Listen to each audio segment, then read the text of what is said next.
for his kind consent to be with us and deliver a talk on water treatment technologies. So I really welcome Bhatkhande sir to this August gathering, and your thoughtful presentation and your views will definitely help all of us to have better perception how we can utilize and reutilize and reuse water in most efficient. So over to you, Bhatkhande sir. Thank you. Thank you, Nandi sir, for your kind introduction. And I really congratulate the organizer for the sustainability issue.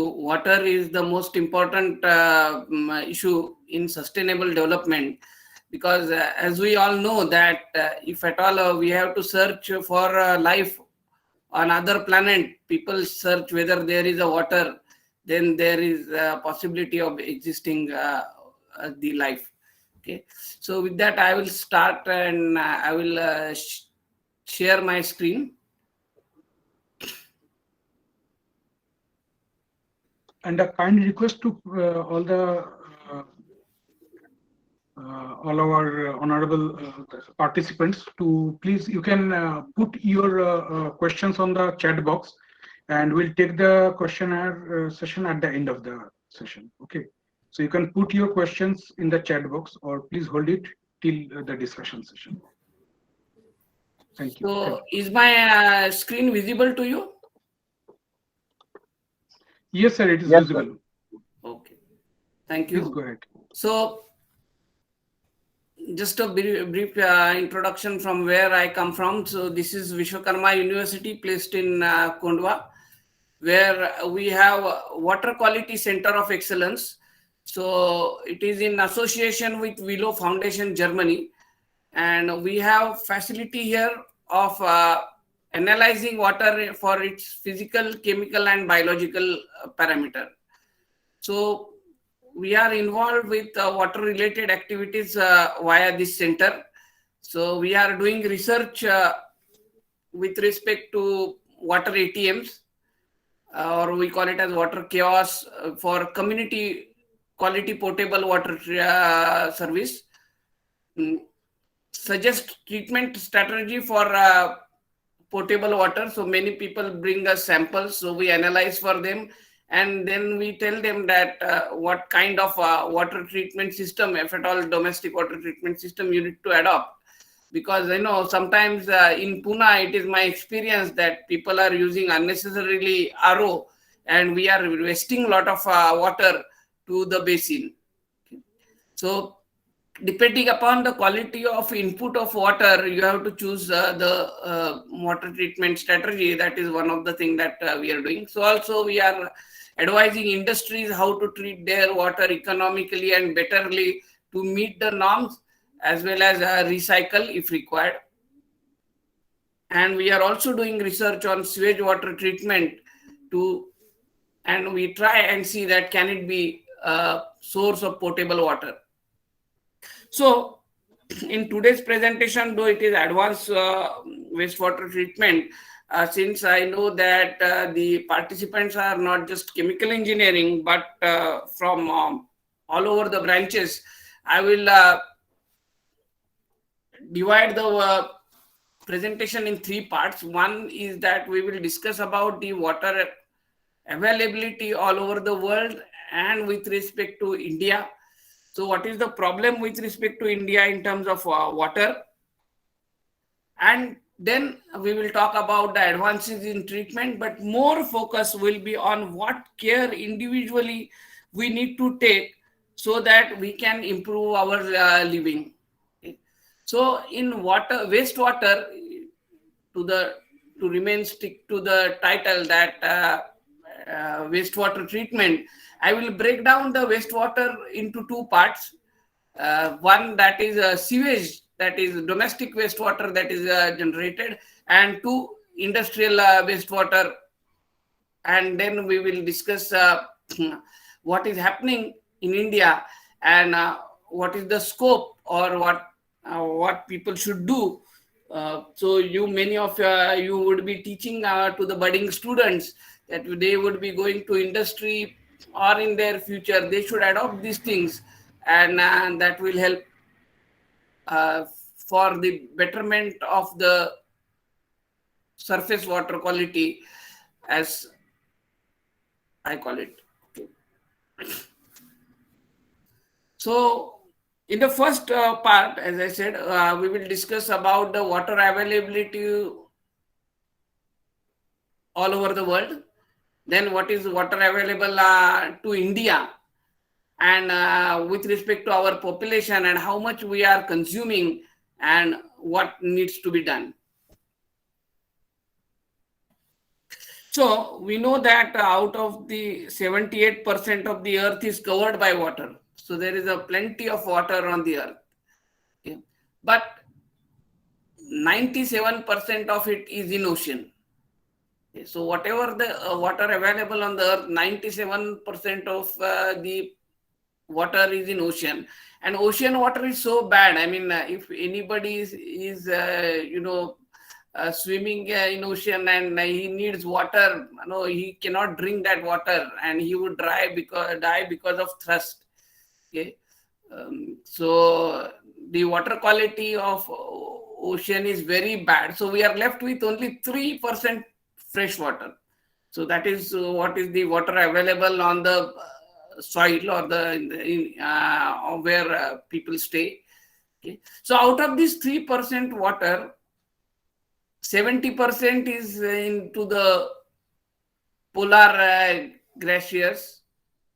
So where there is really scarcity of human population. So that 70% is again far away from us. So out of this 3%, 30%, I mean, so we are left with say almost 1% of the total. So out of that, 29% is underground, so which we can take out using boring or deep wells, and 1% is in rivers and lakes. Probably these are the sources where our cities and urban area get the water supply. So 1% is in the river and lake, and 29% is underground. So this water quality we should think about. Okay. So this, out of 3%, we have to bother about only 30% of it. Okay. So if we could preserve this 30% out of 3%, means almost to say 1% or 0.9, okay, and maintain its quality, then our life on the earth would be very, very easy, very nice. But we have damaged over the years this water, and so now we are suffering. Okay. So this is the one point that I want to bring to your notice, that it is in our hand to keep quality of underground water, river water, and lake water. How? We will discuss in the presentation. So how much is water available in terms of cubic meter per person? So India being an Asian country, you can see that the water available, quantity of water available is 2,970 meter cube per person, which is moderate, maybe low as compared to North America or Latin America, where the population densities are low, but it is very good in terms of as compared to the Africa, Sub-Sahara, and Caribbean areas.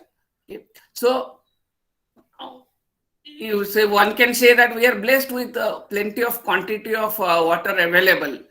So even availability is not much problem, but still we face stress, we face droughts, we face shortages, and that is because of the mismanagement of the whole water resources and the pollution. So how globally people use the available water? So here we had seen the meter cube available per person. So if I multiply by the population, we know how much is available with respect to countries. So globally, whatever the water available or the usage that is taking place per year, 70% is used for agriculture. 11% is for municipality, where municipality takes this, treats it and supply it to you via tap water for your day-to-day and household use. And 19% is for industries for their usage for the production of chemical goods and whatnot. Okay, so globally the distribution is like this, but the distribution is not same for India. India being agriculture country, we feel that the consumption of water would be high for agriculture, but in India it is too high. It is 92% of the total water available is being used by the farmers for agriculture. 5% is available for municipality for domestic distribution for day-to-day usage, and 3% is only for industrial use. Okay. So why so? Because the farming is not being done scientifically. Most of the illiterate people in good old days were doing farming. Educated people were doing jobs in industries or offices. And so the flood farming was one of the most popular thing that farmer used to use. But nowadays, as we are shifting towards drip irrigation and other methods, this water consumption for agriculture will come down. And as we move on from developing country to developed country, the industries will go on increasing and they will demand more and more water. And so it is expected that we'll slowly reach to this global average. So the next thing that we have to do is that cut down this agricultural usage by improving the watering facility for the fields, and then naturally we can increase the water that we can supply for industries, so that more and more industries come to us and more jobs also would be created. So how all these things are roaming around water is an issue. So demand, as in 2012, the demand of the India water usage was 552 billion cubic meter, and it is expected to go to or double to 1050 billion cubic meter by 2025. So we have to make arrangement of supplying that much water by 2025. Or we have to cut down our usage. Our urban water usage per person is 135 liter per day. So if you can see, if you have a family of 5 person, almost 650 to 700 liter per day we are utilizing, and all that is coming into the gutter or a sewerage. Okay. So 700 liters per day, one per family, okay, in urban area. And as the living standard goes up, this consumption is increasing further and not decreasing. So demand from industries and domestic sectors, because the living standard is increasing, is also growing. And then how to have a quality water supply is a problem. So till today, 86% of population has access to improved water use. It means 86% of the population is getting water which is treated by municipality and coming to them. 14 even are not getting that. Okay. And 33% of population has access to improved sanitation. Now, why sanitation I am bringing in picture here? Because this sanitation has to do with the quality of water that we get from the municipality. Now, let me make a very clear-cut statement that 86% of population has access to improved water use. This do not mean that the water they are drinking is potable. Okay. But at least some treatment is done. You see some of the facts which will throw light on this issue, what I am talking about.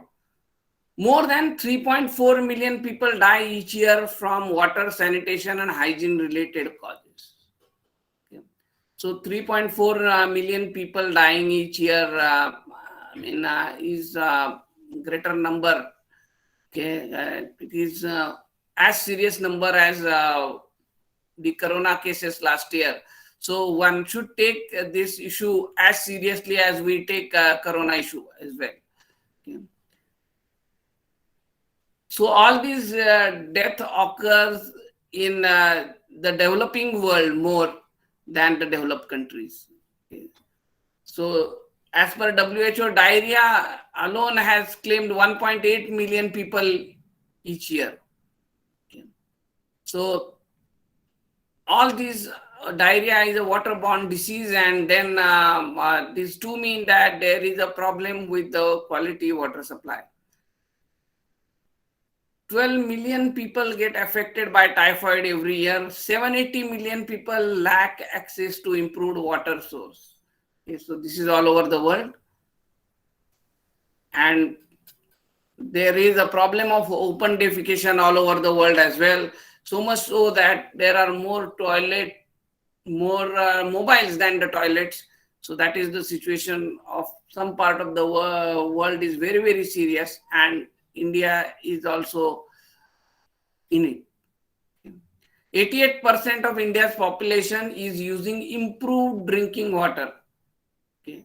So though the situation has improved a lot, 96% of the urban population is getting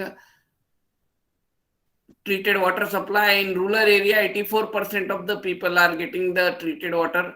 However, water delivered at the taps may not always be safe for drinking. Though it is treated, but by the time it reaches you, it is not safe. Okay, that is as per World Health Statistics. So even in our survey of 9 cities of various water samples from various sources, out of the 200 samples that we analyzed, we hardly found that 2 were near to potable, and otherwise in some or the other parameter there was some issue and it was crossing the limit of IS standard or WHO standard both. Okay. So though 88% of the population is getting improved drinking water, still the quality of that water is not good enough. Okay, why? Because the source quality is deteriorating very, very badly. Yeah. So diarrhea remains the second leading cause of death amongst children in India. 4 lakh children die in India due to diarrhea every year. Okay, that is 1 child per 80 seconds, which is a huge rate. Okay. So we have to take this seriously and stop this, because we are already reached to a 0 population growth rate, and probably in next few years we would be going to have a negative growth rate. Okay. So 88% of diarrhea can be prevented by safe water, sanitation, and good hygiene. Okay. So this, out of this state, if we can save even 88% of the children, that could be great. But for that matter, we need to work upon water quality very, very seriously. So what are the reasons for water scarcity? When water is scarce, then people will not think about much of the treatment. Whatever available will collect and use. Is the rising demand of increasing population, over extraction of easily available surface water. We know that less amount of surface water is available. A lot of water is there, but that is in ocean. So the surface water is being used by the people and by the industry, and then it is over extracted.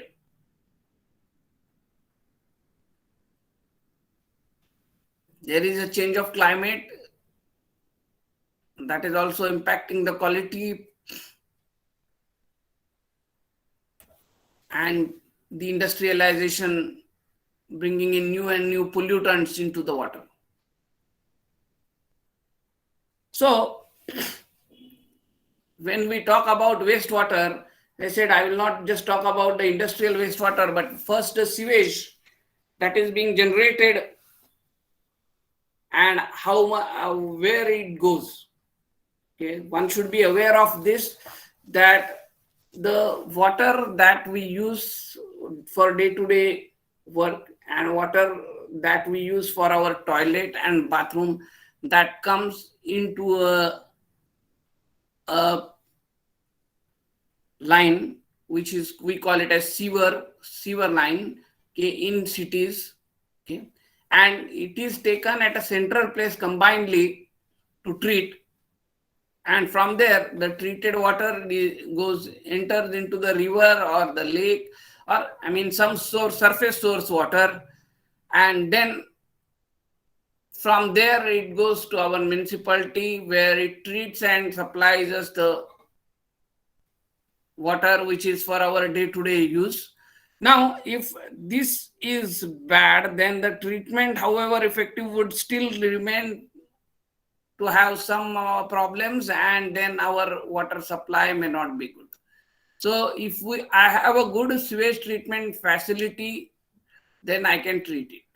But most of the cities' sewage treatment facilities are old, having less capacities, and the sewage that they are generating because of overgrowth of the population of the cities. Though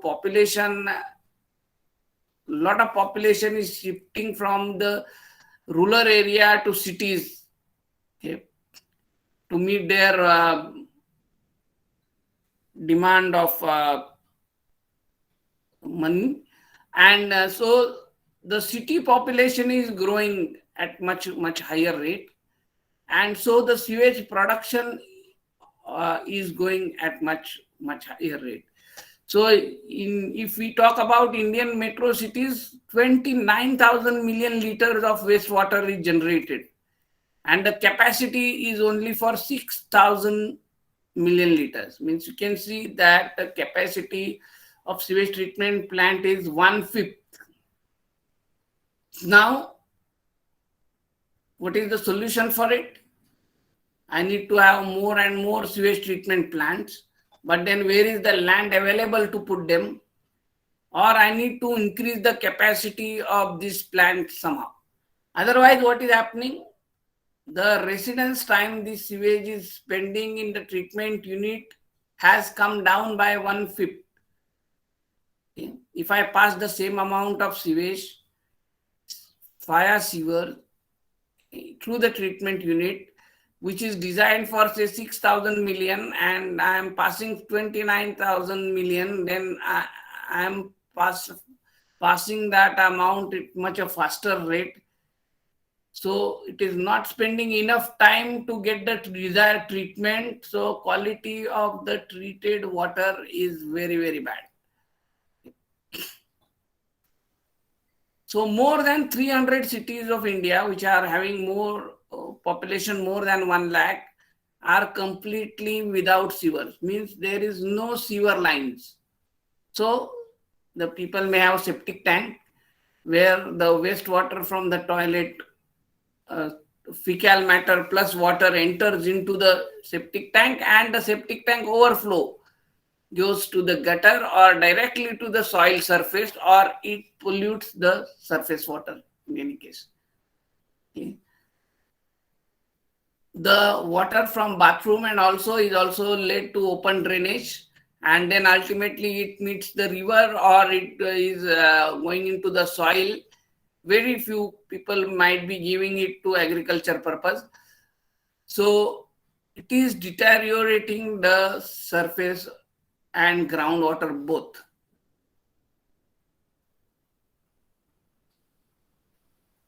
Up to 2003, estimated that only 30% of Indian wastewater was being treated. 60% of the wastewater, 70% of the wastewater is not getting treated. So it is flowing into the river directly or into the groundwater, so damaging the sources of the water for our supply. The sewer system that is in place has become old.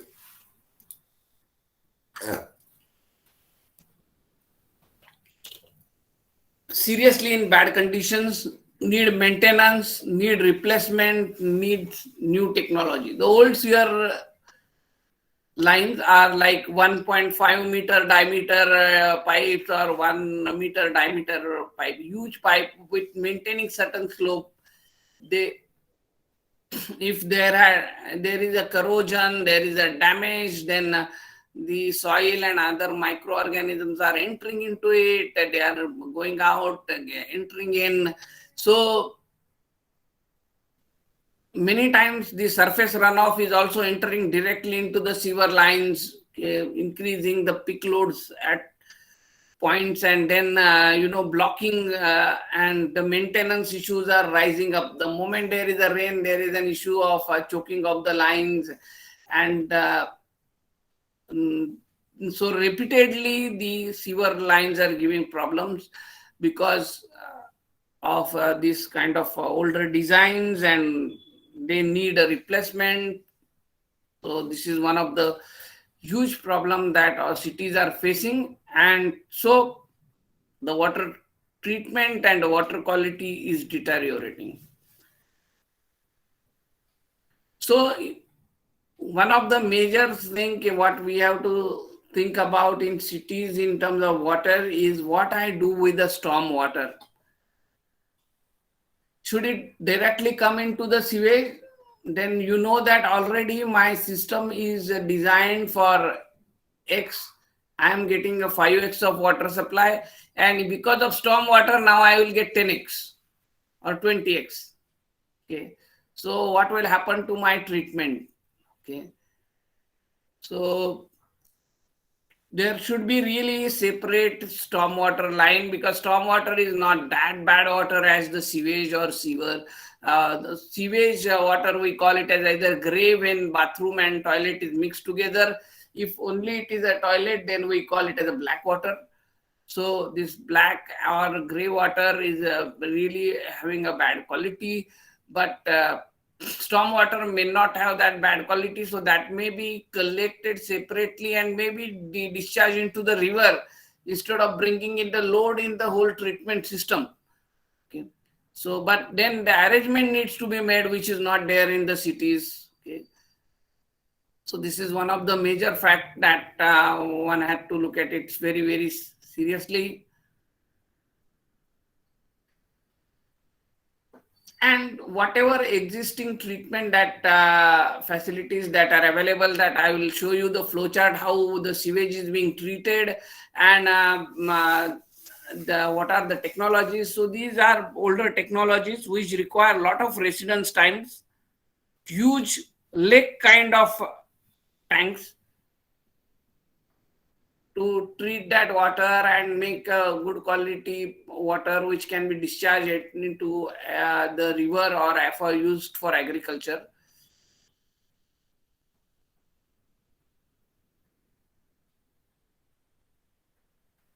So since this treatment is not taking place properly, what has happened is that all 18 rivers in India, which are the major rivers, whether it is Ganga or Yamuna or Krishna, are highly polluted. We know that already Ganga project is going on. So not only because we are not treating sewage properly, also industries are not treating their waste properly. Their wastewater is also getting mixed into the river. So all this has caused to really these rivers to be highly polluted, and there is a huge load on water treatment when municipality tries to take the water and supply it to you on the water system, treatment system that they have designed.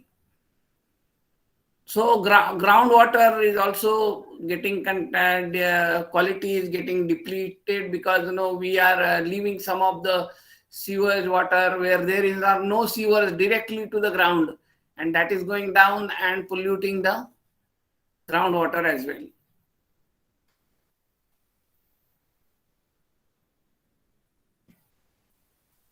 So efficient water management is the need of the hour.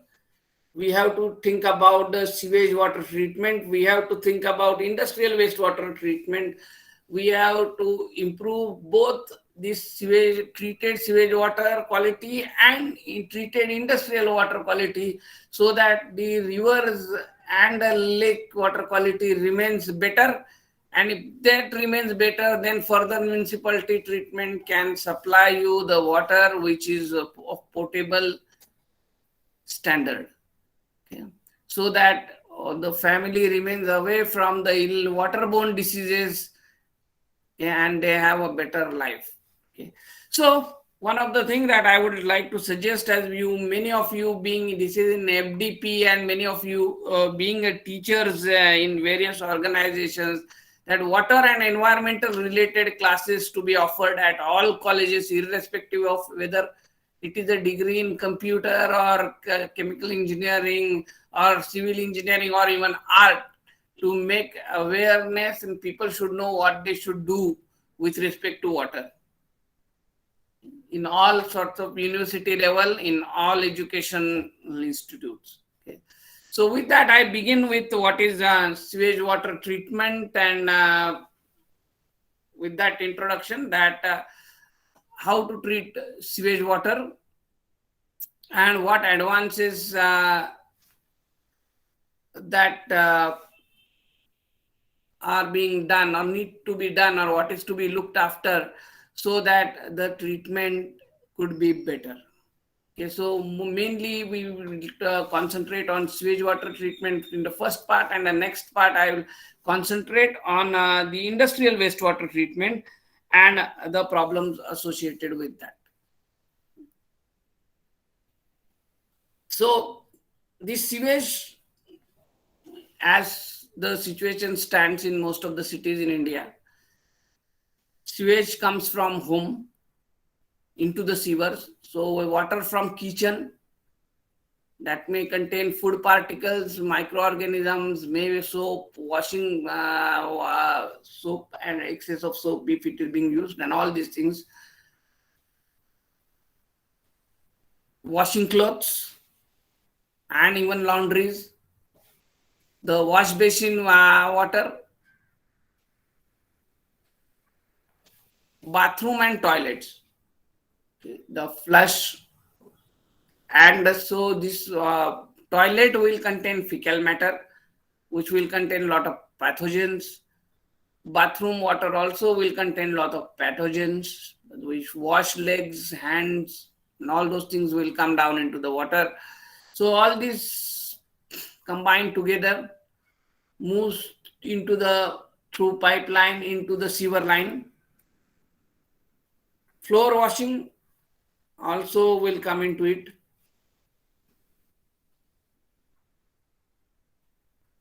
This is the whole wastewater that comes out of our home. So first, let us think what we can do for our home. Then we think what we can do for industries, and see that some care we can reduce the pollution, we can improve the quality of water.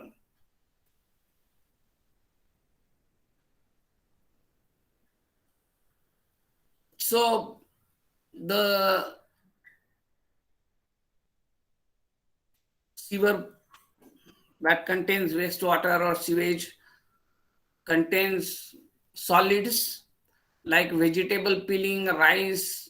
It may contain plastic covers, etc. So it may contain something that can be biodegradable, something that can be non-biodegradable. Remember, nowadays people are talking about microplastic being a pollutant, there was no talk 10 years back regarding this kind of thing. So now this is also new pollutants are getting generated because of changing lifestyle of our human beings. We may have oil and grease coming from kitchen and laundry. So suspended solids from kitchen. So we use a lot of chemicals and detergents for washing clothes and utensils, and those all excess of chemicals will come into the water. Color from laundry, and we use colors even in food and confectioneries. So those all things will come. And mostly the disease spreading microorganism will come from fecal matter, from toilets. So a lot of pathogens. We know that in Corona first wave, in Dharavi, the study showed that toilets were common toilet was the major cause of spread of Corona. So it is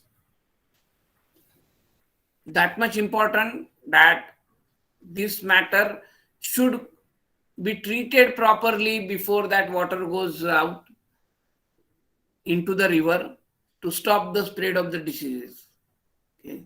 So you need to get rid of all these things, and you need to discharge as cleaner water to the river or the lake where you are discharging. May have physical impurities, dissolved chemical impurities, and microbiological impurities. So all these things need to be treated.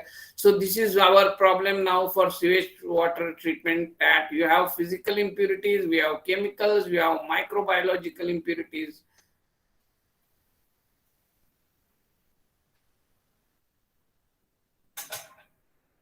Do we are treating it very, very neatly?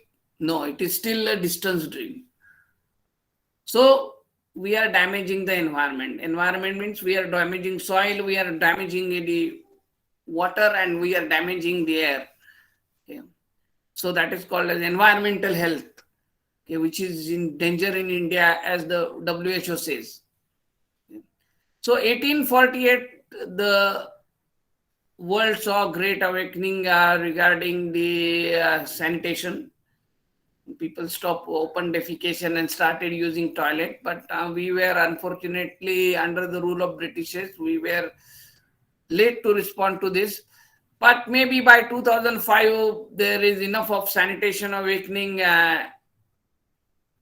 and we thought that most of the open defecation we have stopped. But still, open defecation is practiced in rural areas, in poor communities, and still it is a distance dim, but there is some improvement, rather huge improvement. But still, many of the people who had constructed toilet through government grants are not really using them for the toilet purpose, but using as a storage room and all other things, okay, which needs to be taken care of. Okay. So open defecation also causes a lot of transfer of diseases, and once that problem is given to sewerage, then if sewerage treatment is not proper, or sewage treatment is not proper, then again it will cause transfer of diseases. Okay. So once people are using toilet, now the sewage is coming for the treatment, then the treatment facility should be very good. So let us see what is the situation as on today and what needs to be done. So the current sewage treatment facilities in India, they have primary treatment systems which contains filtration, which may be say 1 mm size of grit filter, which will remove the suspended solids, maybe plastic bottles, whatever that comes, construction matters, stones, pebbles, construction rubbish we call it as. So all these things would be removed. Then you may have a coagulation tank where you may be treating with some coagulant and settling the solids. Then the floating matter would be there, like oil and grease, which would be floating on the surface of the water. So where you may have an oil screamer which will take out that oil and floating matter from the top, and that is how you can remove the oil screamer, the oil from the top surface. You had used some coagulant, like in good old days alum. Nowadays various coagulants of polypropylene based coagulants are coming up, which are required in less quantity and maybe more efficient, which would be settling the solids down to the bottom, and then the water would move ahead for the secondary treatment. Okay. Here I had said that the secondary treatment should contain anaerobic processes and aerobic processes. Most of the sewage water treatment plants in India do encompass only aerobic processes. Okay. So people are not using anaerobic processes. Why need to use that? As I go ahead, I will explain it to you. But these are the secondary treatment processes which which are biological dependent in nature. Okay. So these are the treatments where microorganisms are used to degrade the organic pollutants present in the water. So organic, all the food matter and other things, something like blood or any leaves of the plants or any other thing would be organic. So this organic matter would be hydrocarbon that would be treated by microorganisms. The microorganism would eat it as a food. They will multiply and they will remove this food from the water. So that is the idea. So they are of two types. First, I say anaerobic, means in absence of air. Specifically, we call it as anoxic, in absence of oxygen. So these are the microorganisms which don't require oxygen for their multiplication, development, or living. Rather, oxygen becomes poison to them. In presence of oxygen, they get killed. So if oxygen is absent, these are the microorganisms which grow. They eat these hydrocarbons present in the water as food and produce methane, some CO, some CO2, some H2S and water. Okay. So this methane can be a useful source of fuel, and some energy can be extracted out of it, and it can be used for running of the same plant itself. So anaerobic process could degrade some of the hydrocarbons and could produce methane. They are a different type of microorganisms which don't require oxygen for their growth. Okay, so in good old days, if I have a big lake having sufficient depth, then at the bottom of the depth, my anaerobic process would go on, because no oxygen reaches at the bottom. So anaerobically, the waste that is coming, that would get digested. On the top surface, since the top surface is in contact with air, oxygen would dissolve in, and aerobic microorganism will develop. Aerobic means those microorganisms which use oxygen and use hydrocarbon dissolved in water as a food, eat that hydrocarbon and produce CO2 and H2O. Now the product or their excreta is CO2 and H2O, okay, carbon dioxide and water, which is released. Whereas anaerobic, their excreta contains methane, which could be a useful fuel, and we can produce some energy out of it.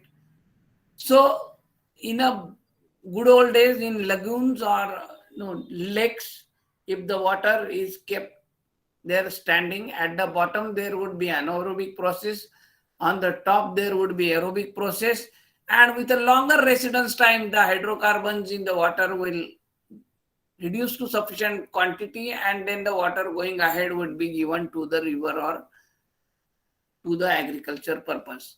Okay, so that was the old method of treating the sewage, that hold it in a very big lake.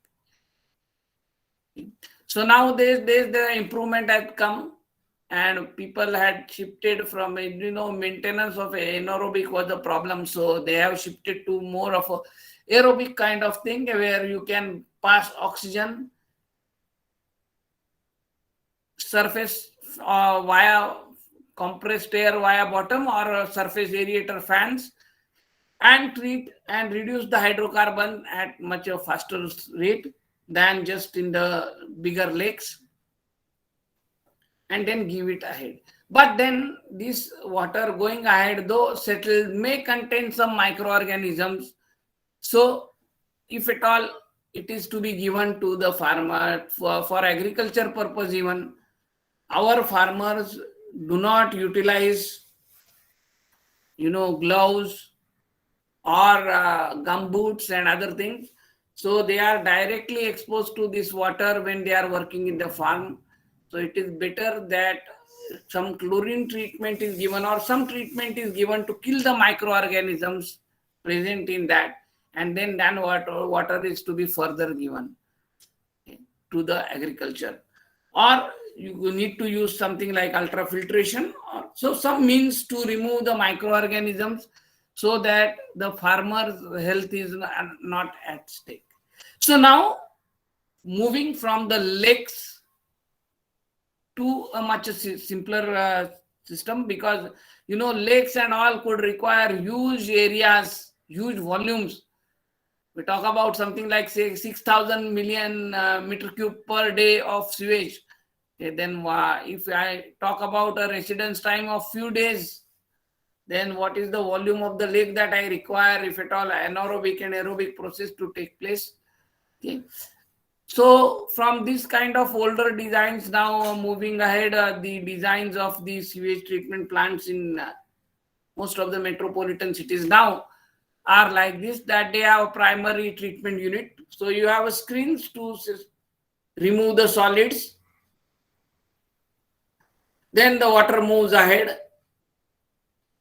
And in the settling tank, where you have a coagulant added to it, here the solids settle down, the water moves ahead again into the primary clarifier. So you have a sludge.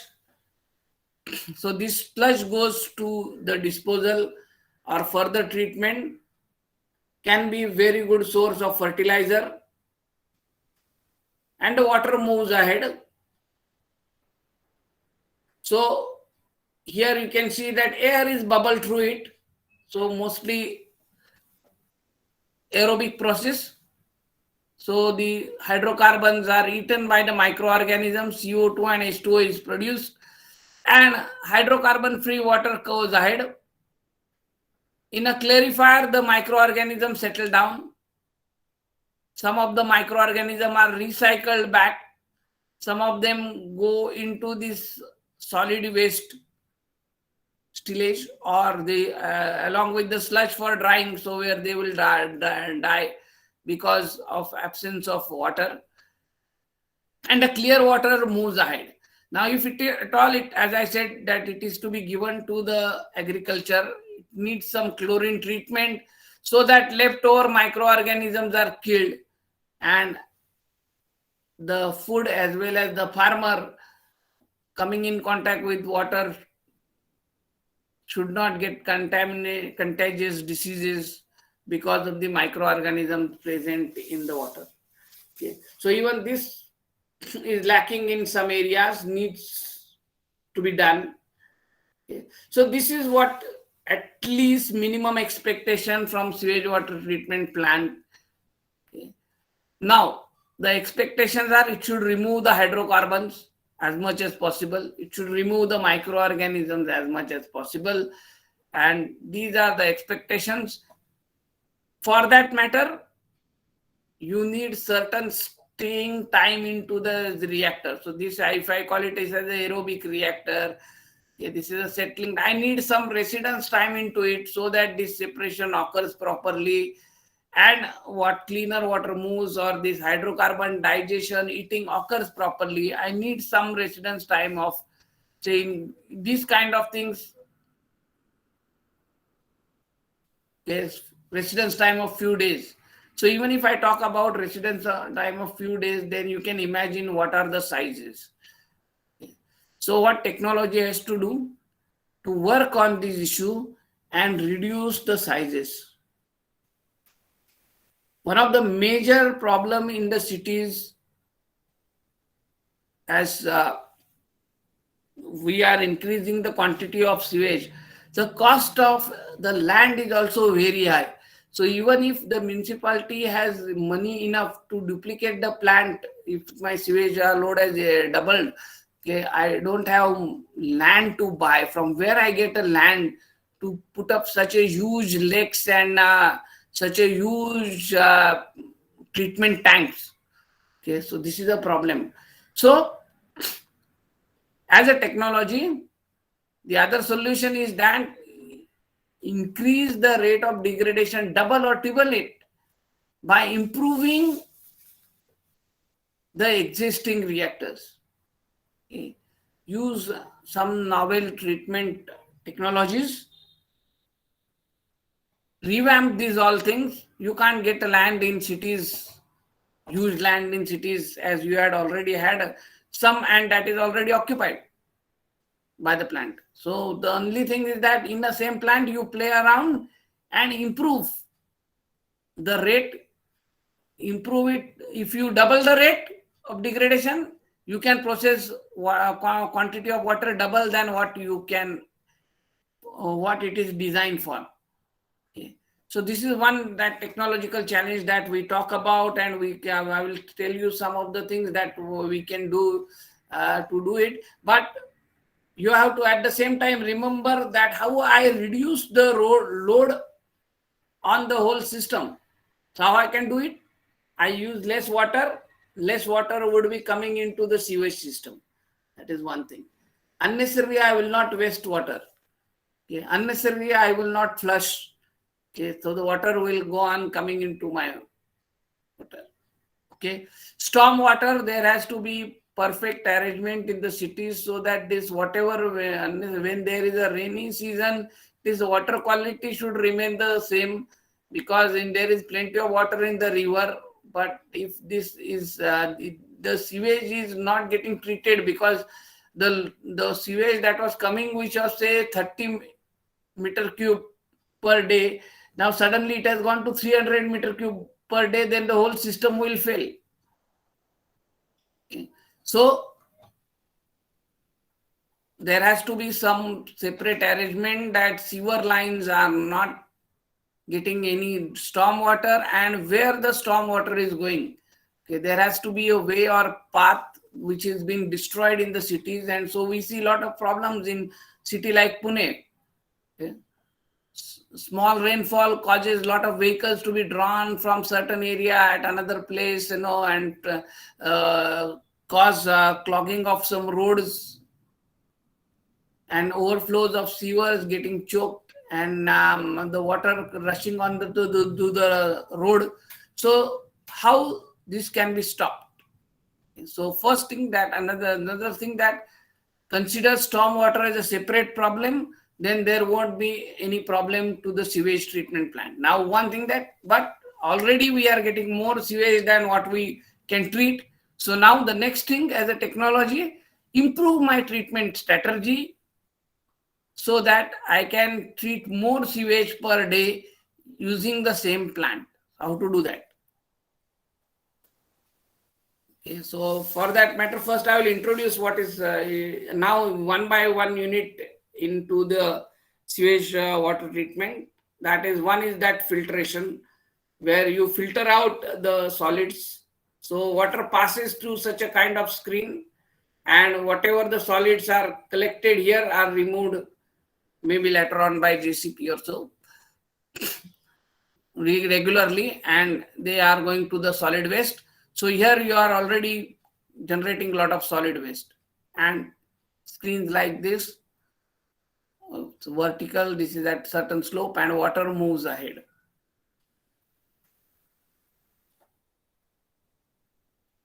So I said to begin with, we need an anaerobic unit.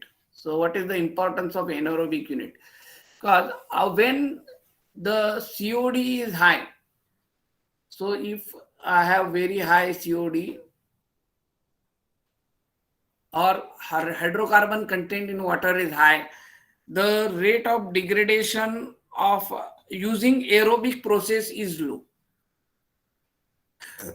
So aerobic process, where air is passed through, does degrade slowly than when the COD is, or hydrocarbon dissolved, is less.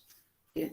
So already load is high, and if my aerobic process is doing it slowly, then it is going to take long time to remove these hydrocarbons from water, organic matters.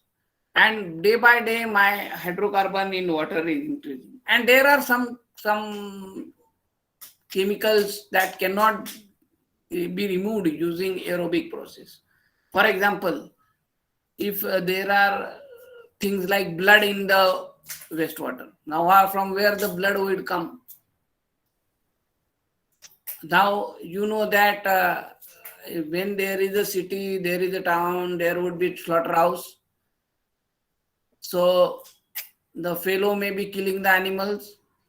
That blood may be splitting onto the soil or the surface, and then he is washing that, and that wash water is coming into the sewer.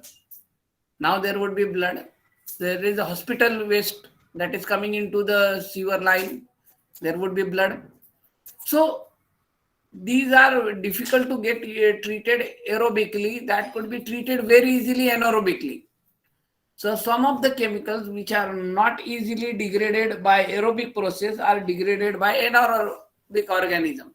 So if I have, secondly, anaerobic process is faster when hydrocarbon load is higher. So if I have anaerobic process, what I have to do is just cut off the air supply or oxygen supply, and I have aerobic process. Just I told you, in a lake, at the bottom, automatically aerobic process starts, because there is that area is in lack of oxygen. So I don't supply oxygen. So I close the things in a tank. I give some space for the gas to be collected, and I get a methane there, which I can use, convert it into electricity, and use that power for running of the rest of the plant. Okay. So two, I degrade the chemicals which are very difficult to be degraded using aerobic process. Also, a lot of chemicals these microorganisms has eaten. Now the hydrocarbon load has gone down. So since hydrocarbon load has gone down, now my aerobic process will perform fastly, and they will also further degrade the other hydrocarbons which are easily degradable to them. And then my total hydrocarbon removal will be more efficient. So my sewage treatment system should have both anaerobic and aerobic process. So anaerobic process, if I am having, what is the advantage? I get a useful gas like methane. It would be very useful for energy source. Can treat high COD, which is difficult for aerobic, and now the COD is reduced and it is given ahead to aerobic. Then I decrease the load of the conventional aerobic process.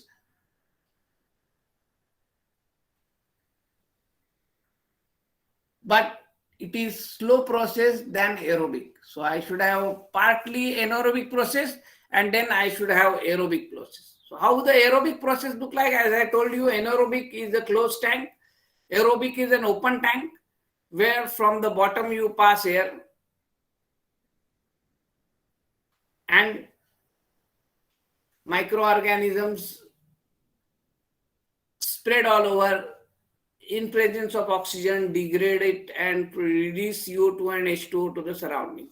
So you can see one of the huge lake kind of thing where from bottom air is being passed and you have such a section. So you have some section which is where oxygen is being bubbled, some section where there is settling taking place, so solid settles at the bottom, clear water moves ahead, and then another section would be where fresh water is entering in. Another section, in some sections, the water is leaving the system. So like that, you have compartments, and then that is how they use it. You can do it in a single tank, and then you can reduce it further.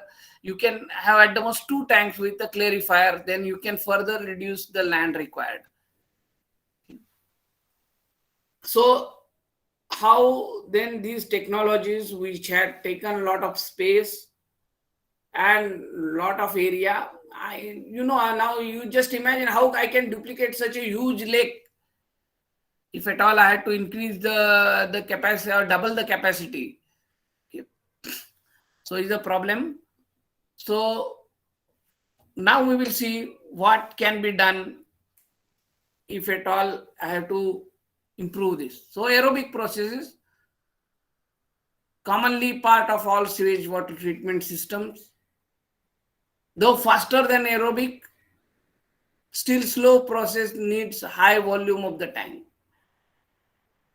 Okay, so that's why in good old days they were in the form of lakes. Now that has come to some reactor type, and it should now. But when the newer sewage system plants would be set up in cities, now this would changes we would see. Some of the few cities like PCMC only have done these changes. The rest cities there are not many changes. So temperature also have an effect on the process. So generally you have 2 type of processes. You have those taking place at a room temperature, that is between 25 and 35 could be very good. In general, India has a better temperature profile, not like European countries having minus temperatures or near 0 degree, where the rate is very slow. Then you need further longer residence times. Okay. You need to bubble air from the bottom, or you need to have surface aeration. So there is a power consumption. So plant requires continuous supply of electricity and power, unless you are using something like old technology of lake. So here you are supplying oxygen. So if you are supplying oxygen like this, you are increasing the rate of degradation and you are reducing the volume required, but at the cost of electricity consumption. So one way is that use an anaerobic process to generate the electricity and use it.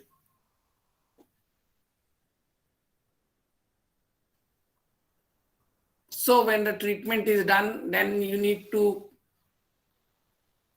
do chlorination, but excess of chlorine is also harmful. So then you may need to do dechlorination as well, because again, these plants are being operated by partially skilled labor So, exact dosage of the chlorine and all is not possible. So they use excess, and then the problem is that, again, that you need dechlorination, because otherwise if you are releasing such a water to the river, then it may harm fishes and other things.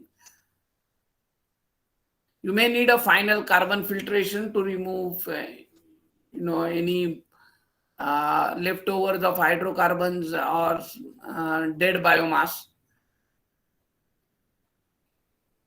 But if at all I had to recycle and reuse this water, then I may need advanced filtration techniques like ultrafiltration. So we'll come to that as we go ahead. What do you do with the sludge that you have settled? Sludge could be very nutrient rich.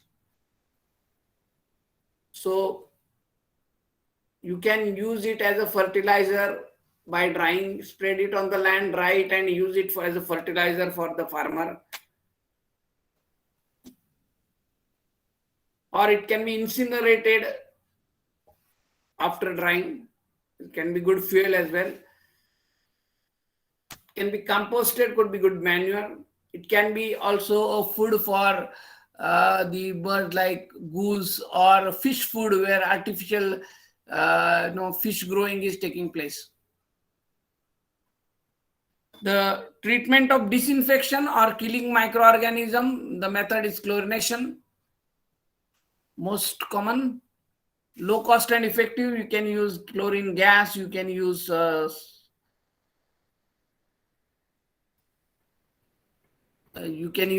hypochlorite or solids which can release chlorine ultimately.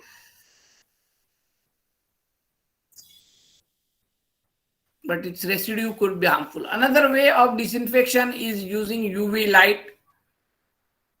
But for a huge quantity, people thought of that initially, that how I can have a UV lamps.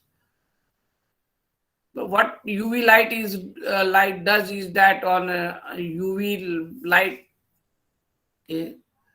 on contact with a cell wall of the microorganisms, they damage the genetic structure, and that is how the microorganism gets paralyzed and ultimately killed.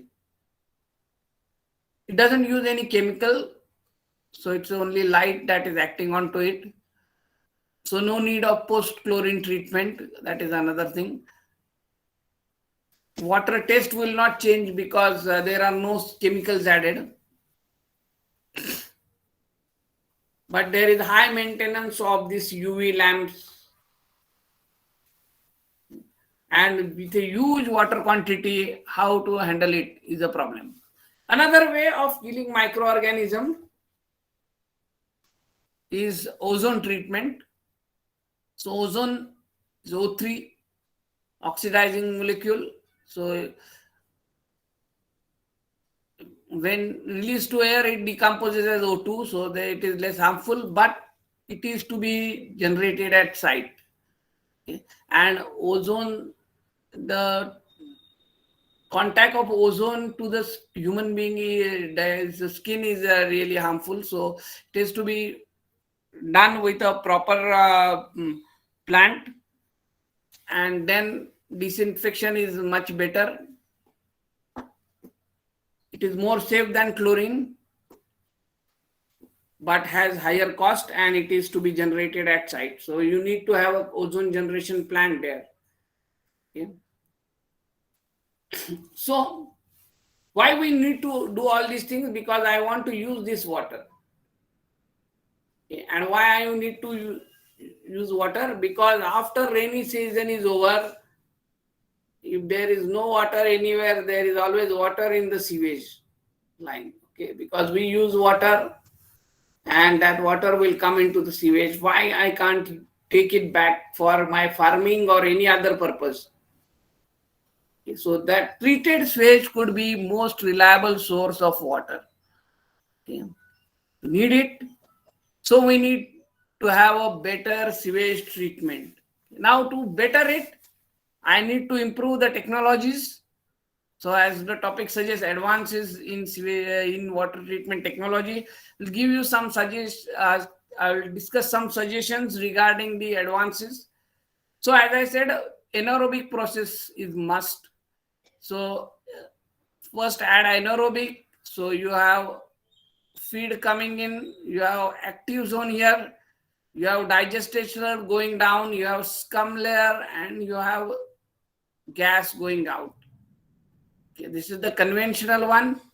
So to make it more better, you bring in mixing in this part somehow, maybe by compressing the gas and purging it back again. Okay. So what happens? You increase the rate of degradation, you make it faster.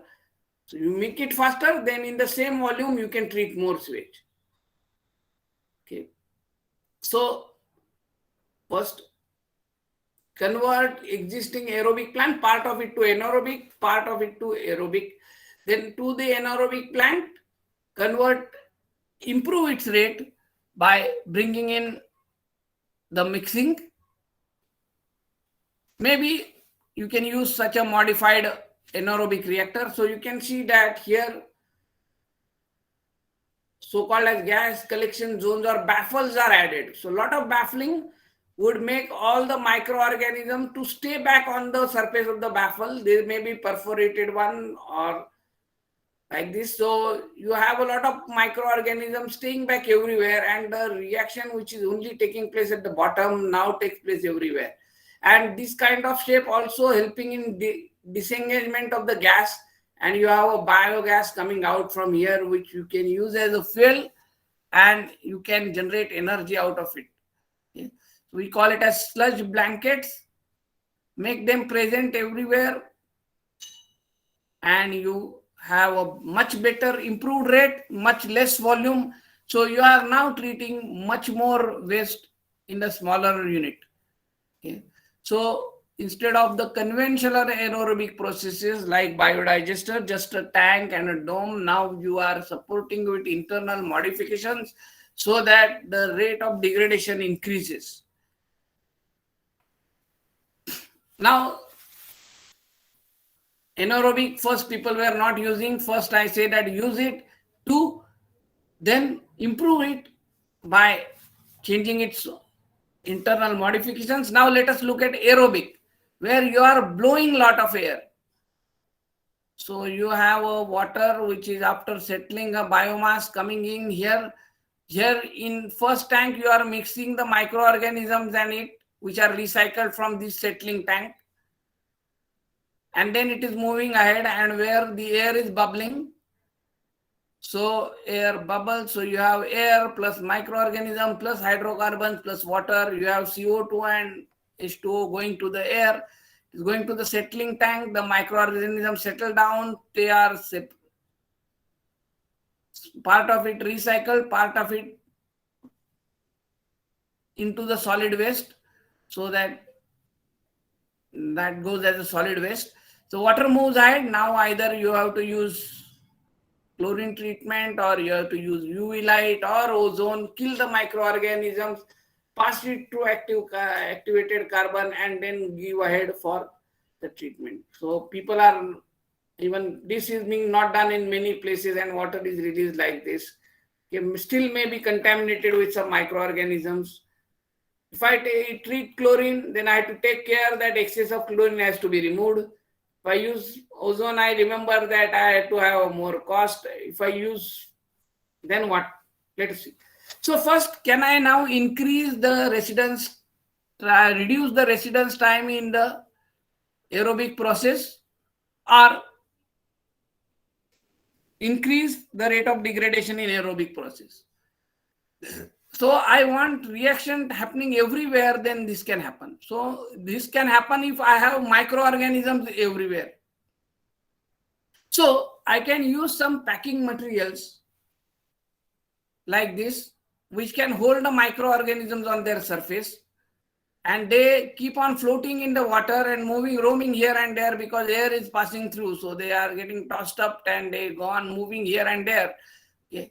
So all the microorganisms could be active everywhere, then all the reactor could be active, and then my degradation would move. So we call it as moving bed bioreactor, MBBR. Okay. So what I do? So I have some packings like this, which are embedded or which are where this biomass is attached onto it. There is attached growth and the degradation taking place. So each one is acting as a small reactor, and they are everywhere. But when water moves, there is a filter. So these stay back, and only water moves ahead. So clarifier required is also small. Some some microorganism which are coming along with the water, they will get suspended and they will go back. Part of it will go to the stillage and the water moves ahead. So you can have a better quality of water using this kind of technology. So the packings that can be used very easily available like this. So you can have a floating packing like this. They are made up of plastic. And you can have a packing like this, which is a structured packing. So it is permanently there on the surface. There are microorganisms and air flows through it. Okay, so this can also be used. Okay. So by doing such a thing, then you can increase the rate by 30-40%. Even you are reducing the volume required by 30-40%. Okay. So this is one technology that I talked about. Another thing I would be talking about is membrane bioreactor. So I can use membranes. So membrane stack one I can show you here.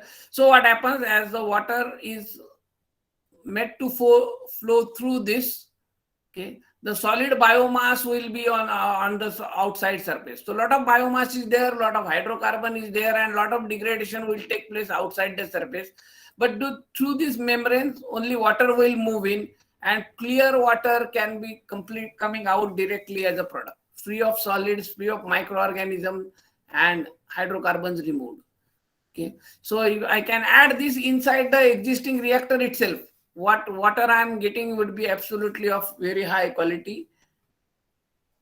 The microorganism will be all around it. So a lot of concentration of microorganism plus a lot of concentration of the hydrocarbons around it would increase the degradation rate very strongly around it, and this would be discharging directly a good quality water. So your clarifier is gone, okay, but at the cost of this unit. But one of the unit which was taking one third of the lake is gone. Okay, of course this will have a cost, but and operating cost as well. But the size will go down like anything, and that is what is the today's need. People are trying also something like novel attached film bioreactors, where there are the films where biomass is there, and this goes on rotating. So when it rotates in the upward side, it comes in contact with the air, or it gets oxygen, the degradation takes place, go back into the water, picks up another hydrocarbon molecules and go on. So like that you may have, and as you go ahead, the water is free of hydrocarbons. So these are the novelties that are coming up than really using just a lake kind of a reactor. So reducing the volume that is required very strongly, reducing the land required, and improving the quality of the discharge water. Okay. Even in lamps, as we move ahead in terms of UV lamps, now with the LEDs, invent of LEDs and other type of lamp, you may have a UV lamp like this, where the UV light being dispersed like this, and you can see the whole water is illuminated and the microorganisms getting killed. And as it moves ahead, it is free of microorganism. Then it is more safe, as we see that there is no problem of then excess of chlorine. But again, this would require a maintenance and continuous power supply and a cost. So technologies to be chosen, that is depending upon the expertise available for operation, the power availability, and the money availability. But we can treat sewage betterly. We can treat it in a smaller in a modifying existing plants, and take up the extra load that city do have. Still, there is a lot of scope for research. So with anaerobic, we have to see, can we produce enough power? To some extent, some people are successfully have shown that they can do it. How to increase the rate of anaerobic process? By using better microorganism, using USBR technology, or modifying tank internals, mixer cages, improving in culture, even temperature adjustment. So all these things can further improve the rate of degradation. More improvement in the rate, more volume you can treat. In case of aerobic process, how to increase oxygen transfer rate is a challenge.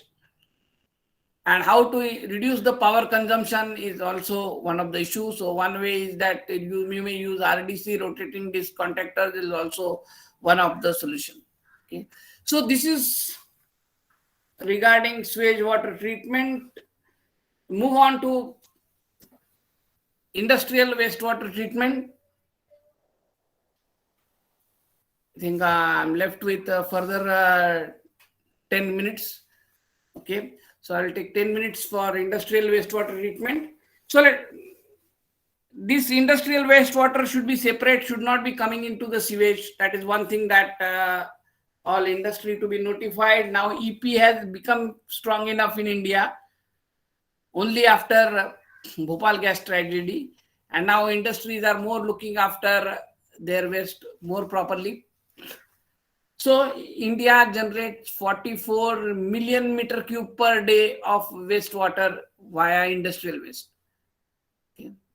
Out of which 6.2 million meter cube per day is still remaining untreated. Is a serious issue. Chemical industries. Now next is in million liters per day. Okay. 44 is million meter cube per day. So 44 into 10 raised to 3 million liters per day. Out of which chemical industries 97.8 MLD, distillery 37 MLD, food, dairy and beverages 6.5 MLD, million liters per day it is. So pulp and paper 201 MLD, sugar 96 MLD, textile and dyeing 11.4 MLD, and tannery 21.1 MLD, and others 28.6 MLD. Okay, so this is the rough distribution. But if they take care and meet the norm, then the rivers will also get a better water in them, and then there would be less load in municipalities. Okay, but they don't meet the norm. That is another problem. So let us see what is effluent treatment plant of industry. Is again the wastewater that is coming from washing and all from the industry that comes into the treatment. So it may be contaminated with their raw materials and product. Okay, treated, and then solid is separated. That solid sludge disposal problem is one thing, and then the water getting into the river. So again, the treatment processes would be primary, secondary, and tertiary. They would be physical, chemical, and biological. Again, you can see that the ETP depends on how much quantity of water I am getting. That is one. What is the land available, and of course monetary construction. But nowadays, when the Environmental Pollution Control Board says that if you don't treat it properly, we are going to ask you to shut down, then the money comes, and then they are making the arrangement to treat. Okay. So quality of wastewater. So area available, again they would have to sacrifice some area for effluent treatment plant, the industries. That depends on what is the flow rate. May not be as great as the city flow rate, but each industry is producing a lot of wastewater. And again, they are depending on biological method for treatment because they are the cheap techniques. Okay. So again, mostly industry is using aerobic processes because aerobics are much faster. Here, the hydrocarbon load may not be as great as that. So again, aerobic process is dominant in industrial sewage, industrial wastewater treatment also. Other way, for small scale industries, they are unable to treat, then they are combinedly making a common effluent treatment plant, and then there the water is treated. Okay, so that is in some industrial areas, this is being observed. So in primary treatment, we are using coagulants. We would be separating the solids which can be treated and filtering it. Settleable solids would be settled at the bottom and floating using froth flotation technique can remove the floating solids, and then water is left with the dissolved solids that is to be treated. Then mostly people try aerobic process and degrade the hydrocarbons, and then the treated water is left. Some of the inorganic industries may require different processes like electrocoagulation and other things to remove the inorganic salts.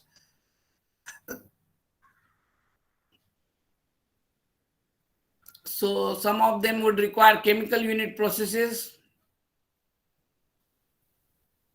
for pH control, for coagulation and chemical precipitation.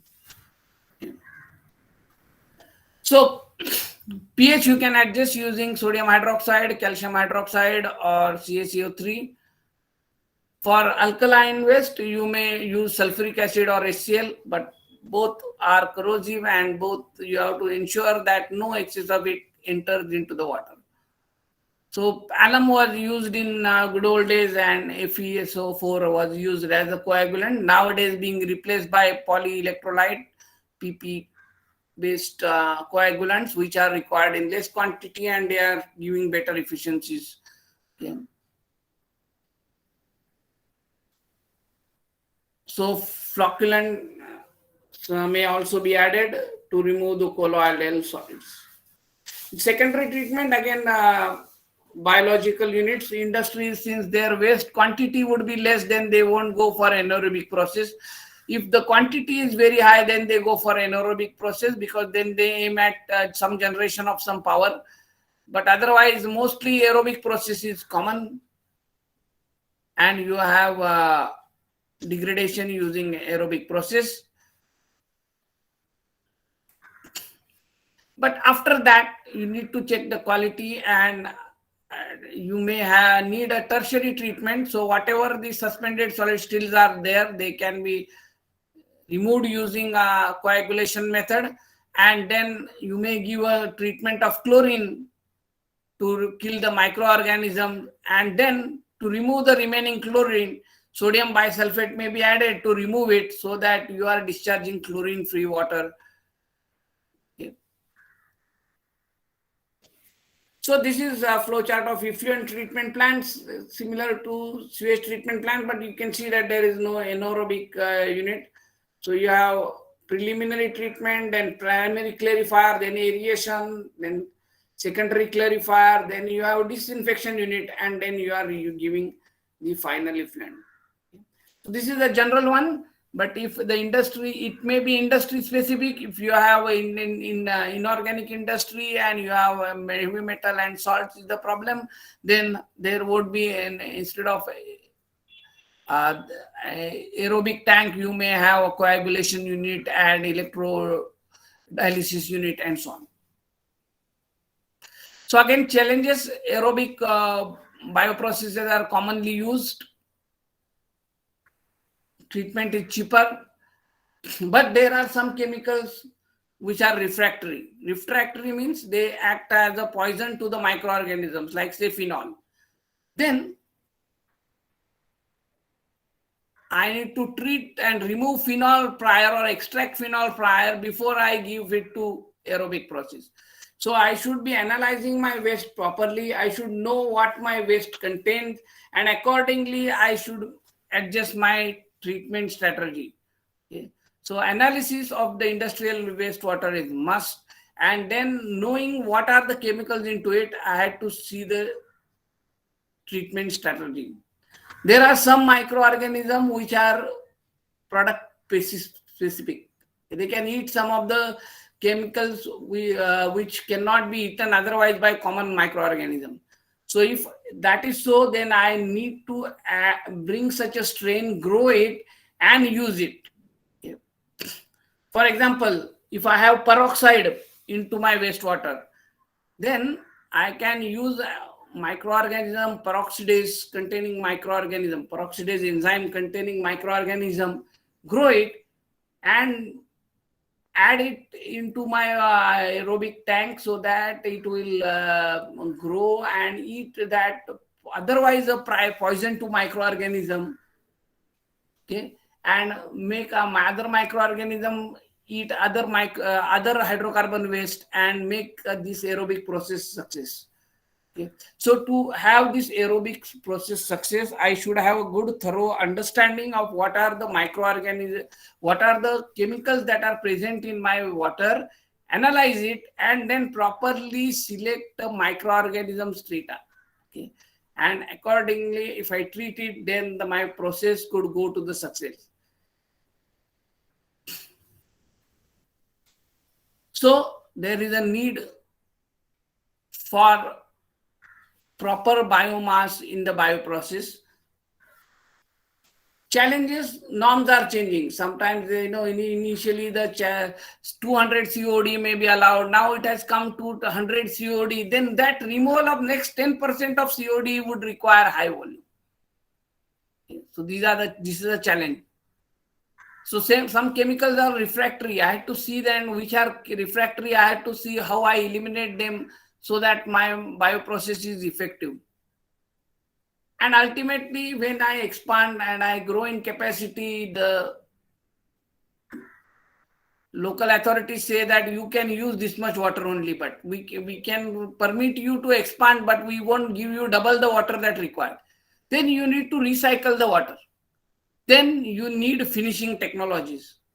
So whatever that is left over in the water, that can be further oxidized using advanced oxidation processes. You may use advanced oxidation processes like Fenton or hydrogen peroxide or photocatalysis and get rid of those all things that are left over and use membrane along with it so that you recycle the water. You may use ion exchange resins to get zero discharge, and if you have inorganic substances, and ultimately use evaporator to reach to the zero discharge, and you have solid crystal crystallized in the crystalline box. Okay, so recycle water is a must if your industry is going for expansion. So along with the tertiary treatment, membrane technology, which is to be used, would require less floor area, low energy consumption, but needs to be handled with care. So all suspended solids to be removed before any feed is to be given to membranes because they are costly modules.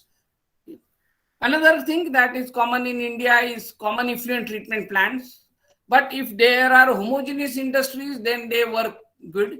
If they are heterogeneous industries and mixed mode industries, then that is a problem. So in some areas, there are food park or so where you have a same type of industries, then it is good. It helps for small scale industries and medium scale industries to pay some charges and get rid of their wastewater problem. And also for government, because water is anyway treated. Assured wastewater treatment, they know from where the sample is taken one place and they can check and bring it in their control. But design of CEPT is difficult if you have heterogeneous industry.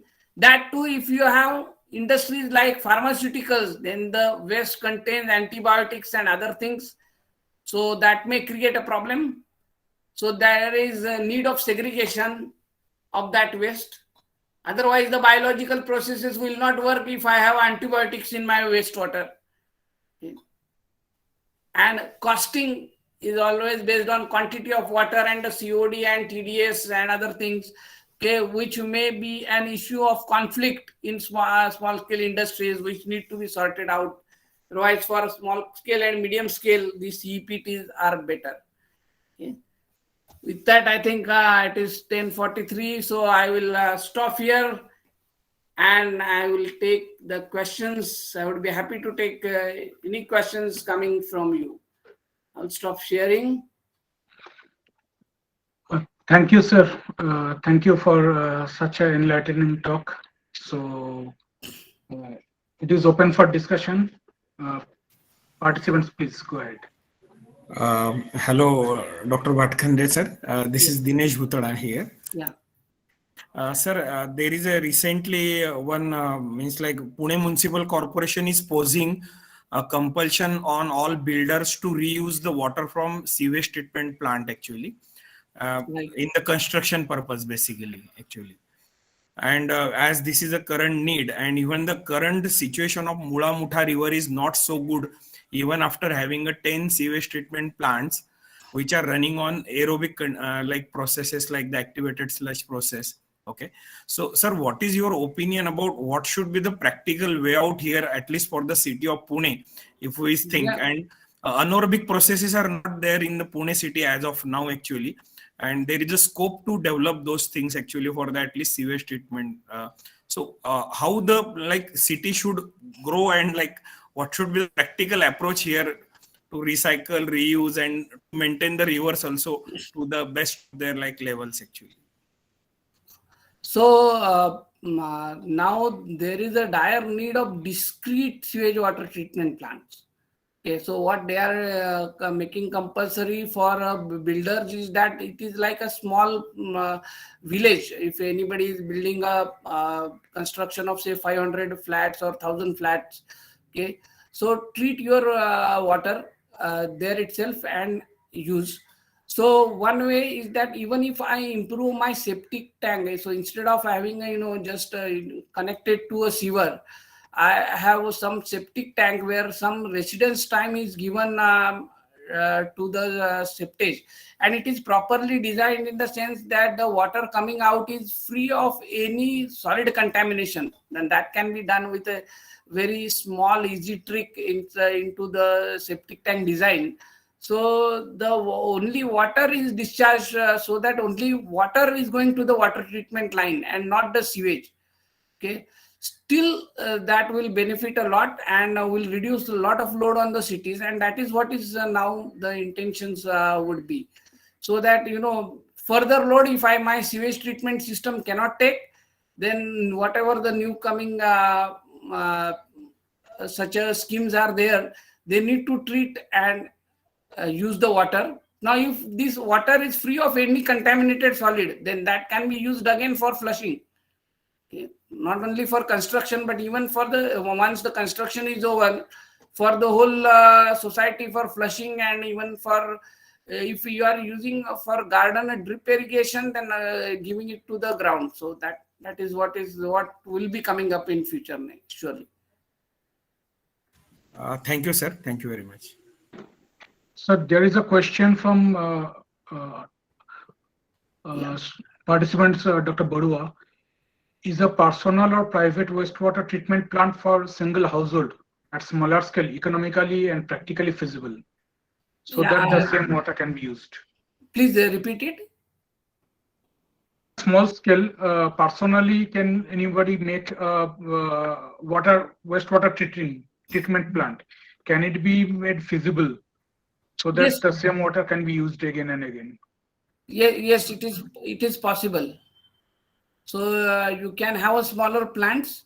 The only thing is that from the septic tank, you are taking as much as water separately out possible, and then only treating that water. It is possible, and but ultimately the septage has to be removed after 1 or 2 years. So that problem would be there. Even that can further be reduced if you change your method of using toilets, and if you have pots which are say urine deflecting kind of things. Okay, then that time for the septage removal can also be extended. So that is also possible. So Okay. there need to be will to do it, but the things are possible nowadays. Yes. Okay. Thank you, sir. Any other queries from any participants?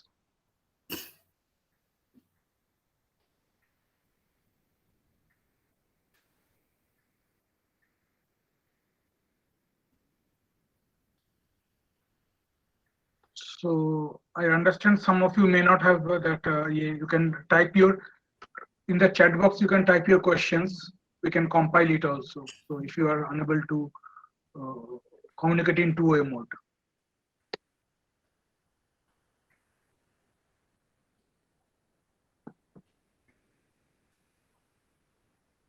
Sir, I have one query. So what are the uh, technical challenges? You talked about that slaughter water and all those. Okay. So for the slaughter wastewater, so what are the technical challenges you foresee which can be implemented in Indian context? Because now we see that we have highways and roads, so water is not going to the soil. Okay, so when there is a heavy rainfall, and if I don't have any open gutter taking that water to the through nalas and then to the river, these nalas are been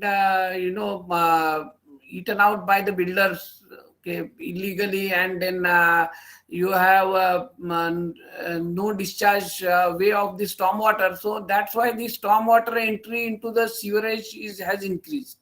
So this arrangement with a proper slope all over the city is also a problem. Okay.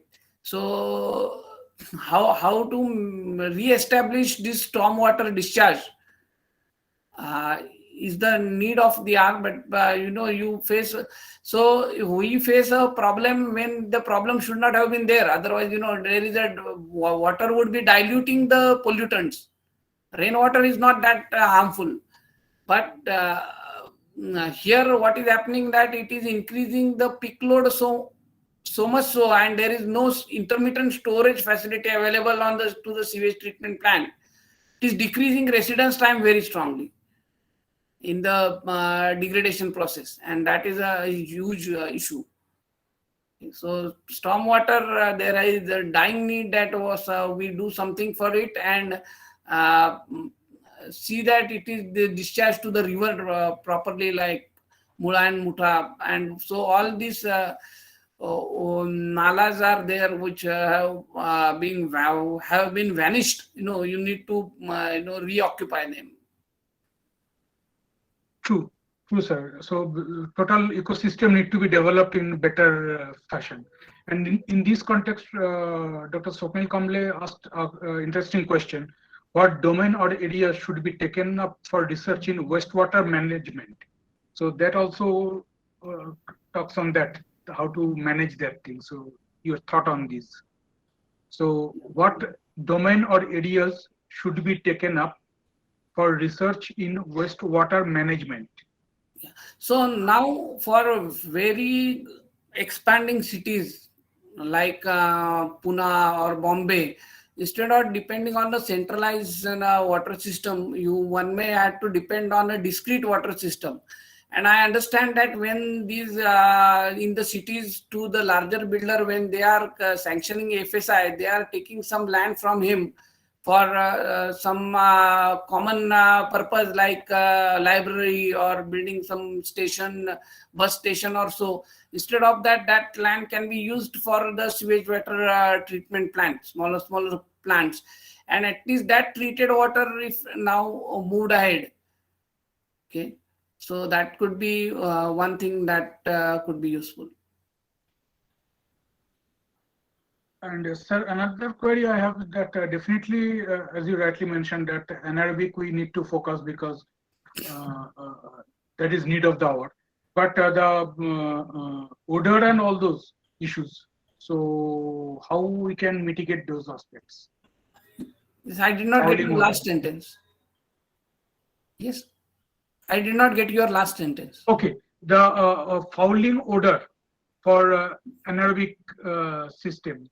So if it is done in maybe in commercial place or in domestic areas. So how to look after those aspects, how to mitigate those aspects? But no, in the design you can take care of it, and you can have a close a reactor with oil seal, so the odor can be removed, and ultimately the water that is treated, you are treating in aerobic way, then that further reduction takes place, so then there is no problem. PCMC is Pune Pimpri Chinchwad Municipal Corporation. They are using anaerobic and aerobic, and there is no such odor problem. I had myself visited it several times. Thank you, sir. Sir, another question came that how much amount of wastewater can we recover? So it's a very interesting question, Kim. So by maybe what is the process available economically? By using that, how much amount of in terms of percentage, how much percentage of water we can recycle and reuse?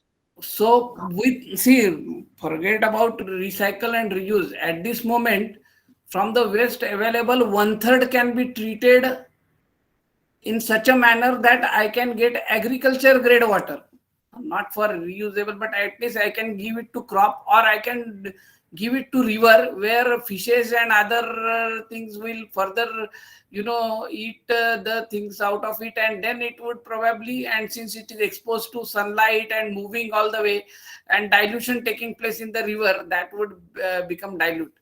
Okay, that to 1/3, not so ultimately what I have to do is that modernize the existing plants and increase the rate 3 times. Then in the same area, I can treat the total city waste. Okay, so that's why, now you need to shift from old lake kind of civil constructions to chemical kind of reactors, where you have a metal reactors and you have internal arrangement to increase the rates of degradation. Okay. True. So we should target how much possible at least to reuse, and even 1/3 if we can push a bit more, at least up to 50% or so. So in that context, another very interesting question came. Someone is telling that revival of Pune based rivers, that Mula and Mutha, has been taken up from local corporation.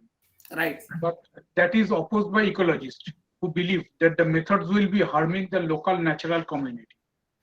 So what should be the way out to maintain the balance? I think, there would be the issue of land acquisition. So the land which was there with it Mula Mutha only has been lost. And to, you have to prove the importance of those people, that why it is required, and then get it from them. And if it is illegally, occupied by some people, then with the threat of law, that should be taken back, and then only this is possible. True. So thank you, sir. Thank you for your this thoughtful discussion that really helped on water management issues, so which is need of the hour. So technology is known and it will mature, but management is the most crucial thing, that how we can reutilize it in better fashion. So it's really good that almost for 2 hours we are discussing and on get some technical as well as how to manage that wastewater, that thing. And it will definitely help us to develop some better strategy individually, in community wise, as well as in maybe corporation or district wise. So that will definitely help us to have a more sustainable goal for better and better development. Yes. Thank you very much, sir, for giving me the opportunity. And also, I will take one question that I saw, that is Sokpit would be useful. But soak pit would definitely be useful, but would be in more in the rural and semi-urban areas, because you have enough of land. You have separate toilet for a separate house. Okay, so where you have enough of land, yes, soak pit will definitely be serving purpose, and also would be giving you good fertilizer. But in cities, you can't have that number of soak pits. That is a problem because land costs are high. Thank you. Yes, because that is the management aspect. That so the land, and you talked about that, the amount of land is limited. So that itself is it always goes hand in hand with technology as well as how to manage it properly. So thank you for focusing light on these aspects. That will be really, because which may be beneficial here, that may not be in very crowded city. Those aspects also need to be considered. Dr. Sharma, want to comment something? No, sir. No, thank you. Dr. Sharma, you are muted. Thank you, sir. Thank you. Thank you. So thank you, Professor Bhatkhande, for enlightening us with this. And we really appreciate your time and this thing. And with your kind permission, if needed, I can share your contact number to participants if they ask for, so that they can have a better one-to-one interaction. Yes. Anybody can meet in this regard, and our center is for social service only. So we'll help out the people in solving their day-to-day water problems as well. Thank you very much. Thank you, sir. Really appreciate, and thank you. And the slides will be available on the Google Drive, and you can access it for later for reference also. Thank you, sir. Thank you. Thank you. And we'll break for now. So we'll rejoin at 11:30 for the second session.